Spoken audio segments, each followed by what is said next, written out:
Hello everyone, let's read through the problem once. A liquid of specific gravity 0. 0.5 is filled in a large container shown in figure. Area of cross section of the tube is negligible as compared to the area of cross section of container. Then the magnitude of gauge pressure at point A is given by x by 20 atmospheres. Then we have to find the value of x. Gauge pressure is the pressure only due to the liquid column. So if we take, let us, we have the diagram. So let us solve in the diagram, enlarge it a little bit.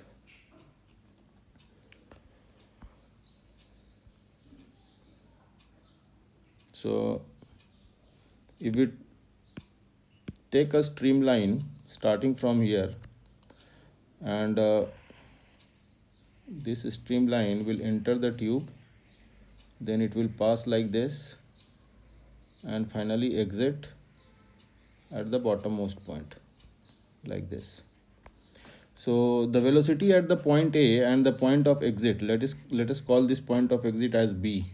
So continuity equations, from continuity equation we can say that the velocity of liquid at the point A will be equal to the velocity of the liquid at the point B. Let us call these velocities as V2 or V1. So this will also be equal to V1. And if I write the Bernoulli's theorem at the point, let us say this point is point 1, call this point as B, and we have already called this, so let us call this point as C.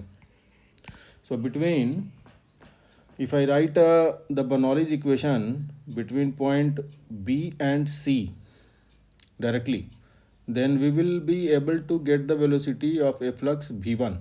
So pressure at B is P0, and if I take the potential energy as 0 here, 0 potential energy, then potential energy term will not be there. Also, the velocity of this surface will be negligible as compared to V1, since the surface area is quite large. So no kinetic energy. At the point C, the pressure will be atmospheric only. So P0, and potential energy will be minus rho g, and the difference in height between B and C is 5 into 5, and plus one kinetic energy term half rho V1 square will be there. P0 will get cancelled on both sides, one rho will get cancelled, so we will get V1 square as 2g into 5, or this will be, if we take the value of g as 10, this will be 100. So V1 will be equal to 10. So let us call this equation number 1. Next, if I write the Bernoulli's equation between point B and A, because we have to calculate the gauge pressure at the point A, so we must write a equation involving the point A. So between point B and A, so I am writing here B and C, and then between point B and point A. So again, at the point, or we can directly write between A and C also. Better we write between B and A. So atmospheric pressure at B plus potential energy is 0, kinetic energy is also 0.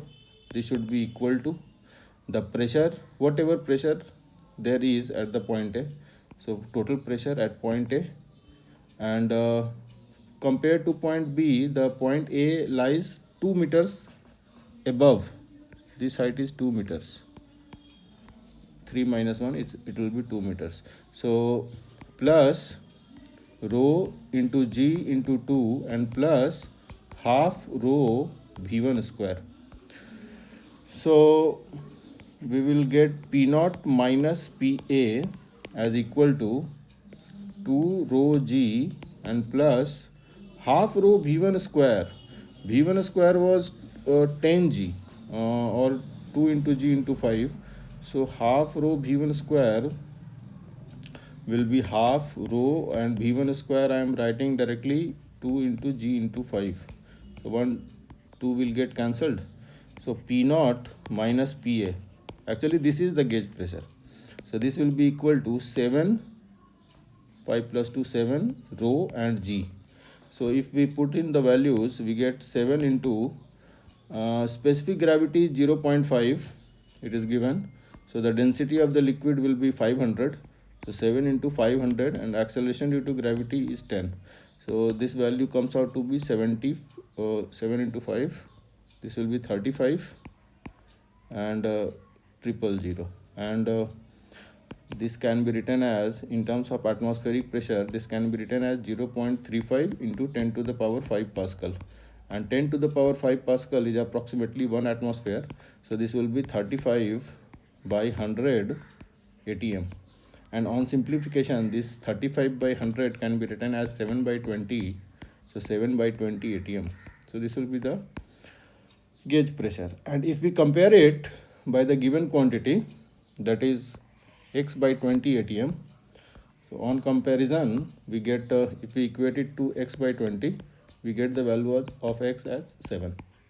So that is the answer to this problem. Thank you very much.